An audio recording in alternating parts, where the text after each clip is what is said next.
Hello viewers, welcome to AKSoft Solutions Telugu YouTube channel. ఈ రోజు topic ఏంటంటే టాలీ ప్రైమ్ లో సెక్యూరిటీని ఎలా ఎనేబుల్ చేయాలి అనేది తెలుసుకుందాం. ఒక కంపెనీకి సెక్యూరిటీ కంట్రోల్ ఎలా ఇవ్వాలి, సెక్యూరిటీ కంట్రోల్ ద్వారా మనము యూజర్స్ ని డిఫైన్ చేయొచ్చు అనమాట. ఎవరైతే మన దగ్గర యూజర్స్ ఉన్నారో వాళ్ళని డేటా ఎంట్రీ ఆపరేటర్స్ కావచ్చు, హెచ్ఆర్స్ కావచ్చు, సేల్స్ డిపార్ట్మెంట్ కావచ్చు, అడ్వర్టైజ్మెంట్ డిపార్ట్మెంట్ కావచ్చు, ఇలా టైప్స్ ఆఫ్ డిపార్ట్మెంట్ వాళ్ళు ఉంటారు కదా, వాళ్ళని మనము సెక్యూరిటీ కంట్రోల్ లో డిఫైన్ చేయడం ద్వారా ఎవరు యూజ్ చేయాలి, ఎవరు యూజ్ చేయకూడదు అనేది మనము చేసుకోవచ్చండి. ఫస్ట్ ఇది ఎలా ఎనేబుల్ చేయాలో చూద్దాము. అలాగే ఈ రోజు మెయిన్ టాపిక్ ఏంటంటే సెక్యూరిటీ ఎనేబుల్ చేసిన తర్వాత డేటా ఎంట్రీ చేసేటప్పుడు మల్టిపుల్ డేటా ఎంట్రీ ఆపరేటర్స్ ఉన్న వాళ్ళైతే ఏ విధంగా రేట్ కంట్రోల్ ఆప్షన్ ని, మల్టిపుల్ డేటా ఎంట్రీ ఆపరేటర్స్ ఉన్న వాళ్ళకి రేట్ కంట్రోల్ అనే ఆప్షన్ ని కూడా ఎనేబుల్ చేసుకోవచ్చు. ఈ ప్రోగ్రామ్ ద్వారా మేము రేట్ కంట్రోల్ ఆప్షన్ ని కూడా ఎనేబుల్ చేసుకోవాలా లేదా డిజేబుల్ చేసుకోవాలనే ఆప్షన్ ని కూడా ప్రొవైడ్ చేస్తున్నాము. సో ఇద్దరు ముగ్గురు డేటా ఆపరేటర్స్ ఉన్నప్పుడు ఎవరికి రేట్ కంట్రోల్ ఇవ్వాలి, ఎవరికి రేట్ కంట్రోల్ ఇవ్వకూడదు అని డెసిషన్ మన అడ్మిన్ ఎవరైతే ఉన్నారో వాళ్ళ చేతుల్లో ఉంటుందండి. సో ఇది ఎలాగో ఇప్పుడు టాలీలో చూద్దాం. ఫస్ట్ మనము టాలీలో కంపెనీ క్రియేట్ చేసుకున్న తర్వాత మనం సెక్యూరిటీ కంట్రోల్ ఆప్షన్ ని ఎనేబుల్ చేసుకోవాలి. అది ఎలాగో చూద్దాం. కంపెనీ క్రియేట్ ఆల్రెడీ ఉంది కాబట్టి మనం దీన్ని ఆల్టర్ చేసుకొని సెక్యూరిటీ కంట్రోల్ ఆప్షన్ ని ఎనేబుల్ చేద్దాం. Control user access to company data, ఇక్కడ సెక్యూరిటీ అనేసి ఉంది కదండి, ఈ ఆప్షన్ ని ఎస్ చేయాలి. ఇక్కడ అడ్మినిస్ట్రేటర్ యూజర్ నేమ్ పాస్వర్డ్ అడుగుతుంది, మనం అడ్మిన్ అని ఇద్దాం. ఇది admin user name and admin password అండి. ఈ విధంగా అడ్మిన్ కి user name and password create చేసుకునేటప్పుడు కంపల్సరీ మీరు పాస్వర్డ్ అండ్ యూజర్ నేమ్ మీరు గుర్తు పెట్టుకోవాలండి. ఒకవేళ మీరు మర్చిపోయినట్లయితే డేటా అనేది లాస్ అవుతుంది. అదే మనకి ఇక్కడ వార్నింగ్ అనేది చూపిస్తుంది అనమాట. మీరు ఎప్పుడైతే సెక్యూరిటీ ఎనేబుల్ చేసుకున్నారో user name and password must అండి గుర్తు పెట్టుకోవాలి. గుర్తు పెట్టుకుంటేనే మనకు డేటా సేఫ్ గా ఉంటుంది. సో ఈ విధంగా ఎంటర్ సేవ్ చేసుకోవాలి.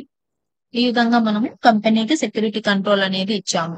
ఈ విధంగా ఎనేబుల్ చేసుకున్న తర్వాత సపోజ్ మన కంపెనీలో 2 or 3 మెంబర్స్ డేటా ఆపరేటర్స్ ఉన్నట్లయితే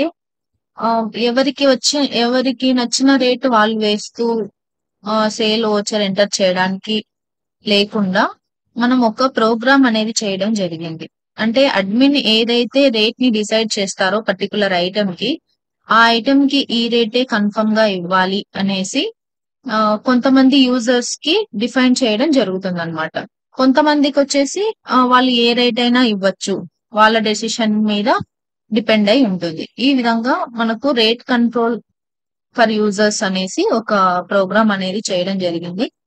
అది ఈ ప్రోగ్రామ్ యాడ్ చేసుకుందాం.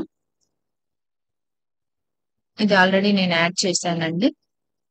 ఇంకా చూడండి, user wise rate control TCP అనమాట. ఇది యూజర్ వైజ్ కంట్రోల్ చేయడానికి మనకు ఈ టీసీపీ అనేది యూజ్ అవుతుంది. ఏ యూజర్ అయితే రేట్ ని కంట్రోల్ చేయాలి, ఏ యూజర్ రేట్ కంట్రోల్ చేయకూడదు అనే ఆప్షన్స్ ఉంటాయన్నమాట. సో ఫస్ట్ మనము యూజర్స్ ని క్రియేట్ చేసుకోవాలి కదా. ఇక్కడ కంపెనీలోకి వెళ్ళి యూజర్స్ అండ్ పాస్వర్డ్స్ లో ఇక్కడ నేను ఓన్లీ డేటా ఎంట్రీ ఆపరేటర్స్ గురించే చెప్తున్నాను. Suppose multiple data entry operators ఉన్నట్లయితే మన కంపెనీలో డేటా ఎంట్రీ ఆపరేటర్స్ ఉన్నారో వాళ్ళని క్రియేట్ చేసుకోవాలి. అలాగే వాళ్ళకు rate control option yes or no అనేది కూడా ప్రొవైడ్ చేయాలన్నమాట. సో యూజర్ నేమ్ వచ్చేసి నేను ఫర్ ఎగ్జాంపుల్ ఎక్స్ తీసుకుంటున్నాను. అలాగే పాస్వర్డ్ ఇక్కడ చూసారు కదా, రేట్ కంట్రోల్స్ ఈ ఆప్షన్ ఎస్ చేస్తే మనకు అడ్మిన్ ఏ రేట్ అయితే పర్టికులర్ ఐటమ్ కి డిసైడ్ చేశాడో అదే రేటు ఎక్స్ అనే ఆపరేటర్ కూడా వేయాల్సి ఉంటుంది అనమాట. అంటే అతను ఏదైనా రేట్ చేంజ్ చేసి వేయాలి, తగ్గించి గాని పెంచి గాని వేయాలనుకుంటే అది సాధ్యం కాదనమాట. అలాగే అడ్మిన్ ఎవరైతే ఆపరేటర్ కి రేట్ కంట్రోల్ ఆప్షన్ లేకుండా వాళ్ళకు నచ్చిన రేట్ ఇవ్వాలని అనుకుంటున్నాడో ఆ యూజర్ నేమ్ కూడా క్రియేట్ చేసుకోవాలి. ఎంటర్. నేను ఆ యూజర్ ని వై అనుకుంటున్నాను. ఇక్కడ పాస్వర్డ్ కూడా క్రియేట్ చేసుకోవాలండి. ఇక్కడ రేట్ కంట్రోల్ ఆప్షన్ దగ్గర నో ఉంచాలి. యూజర్స్ ని క్రియేట్ చేసుకున్న తర్వాత ఇప్పుడు నేను ఒక అడ్మిన్ లెవెల్లో కంపెనీ ఓపెన్ చేసుకున్నాను. సో అడ్మిన్ లెవెల్లో నేను ఒక సేల్ ఎంట్రీ అనేది పోస్ట్ చేస్తున్నాను.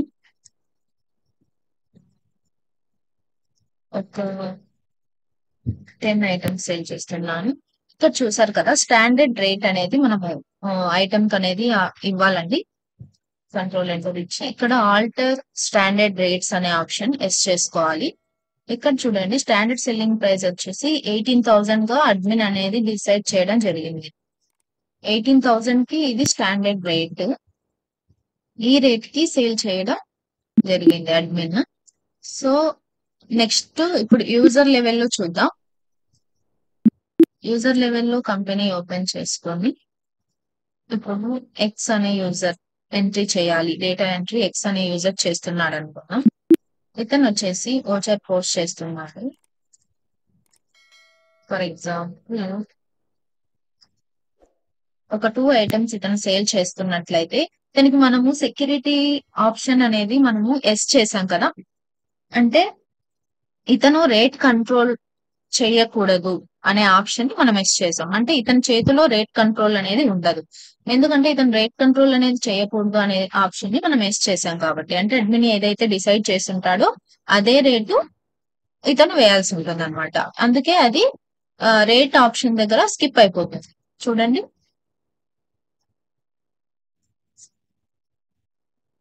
ఎక్స్ అనే పర్సన్ రేట్ డిసైడ్ చేయడానికి లేదు. సో అడ్మిన్ ఏదైతే రేట్ డిసైడ్ చేశాడో ఆ రేట్ కి సేల్ చేయాల్సి ఉంటుంది. సో 2 ఐటమ్స్ సేల్ చేస్తున్నాడు. అడ్మిన్ ఏ రేట్ డిసైడ్ చేశాడు? 18,000 కదా. 2 into 18,000 36,000. ఈ రేట్ కి ఇతను సేల్ చేయాలి. ఫర్ ఎగ్జాంపుల్ ఈ వై అనే యూజర్ లెవెల్లో కంపెనీ ఓపెన్ చేసుకుందాం. సో వై అనే యూజర్ ఎలా రేట్ ని డిసైడ్ చేస్తారు అనేది చూద్దాం. అక్కడ మనం వై అనే పర్సన్ కి రేట్ కంట్రోల్ ఆప్షన్ ఎస్ చేయలేదు కాబట్టి ఇతను రేట్ అనేది డిసైడ్ చేయొచ్చు అనమాట. ఎంత వేయాలి, ఎంత తగ్గించాలి, ఎంత పెంచాలి అనేసి ఇతని హ్యాండ్ లో ఉంటుంది. సో ఇతడు రేట్ కంట్రోల్ చేయొచ్చు. సపోజ్ ఇక్కడ చూడండి, ఇతని దగ్గర రేట్ కంట్రోల్ అనేది జరిగింది. ఈ కర్సర్ అనేది రేట్ దగ్గర మనకు ఆగుతుంది అనమాట, స్కిప్ అయిపోకుండా. అదే మనం ఎక్స్ అనే యూజర్లు చూసినప్పుడు రేట్ దగ్గర కర్సర్ అనేది ఆగడం లేదు, స్కిప్ అయిపోతుంది. సో ఇతను అయితే డిసైడ్ చేయొచ్చు. ఫస్ట్ సపోజ్ 15,000 కి ఇతను సేల్ చేయాలనుకుంటే 15,000 ఇచ్చి ఇతను సేల్ చేయొచ్చు. ఈ విధంగా మనకు ఈ టీడీఎల్ అనేది వర్క్ అవుతుందండి. మీకు కనుక ఈ టీడీఎల్ యూస్ఫుల్ అనిపించినట్లయితే లైక్ చేయండి, షేర్ చేయండి అండ్ మా ఛానల్ ని సబ్స్క్రైబ్ చేసుకోండి. ఇలాంటి మరిన్ని వీడియోస్ అప్డేట్ లో రావడానికి మీరు బెల్ ఐకాన్ మీద క్లిక్ చేసుకోండి. Thank you for watching our videos.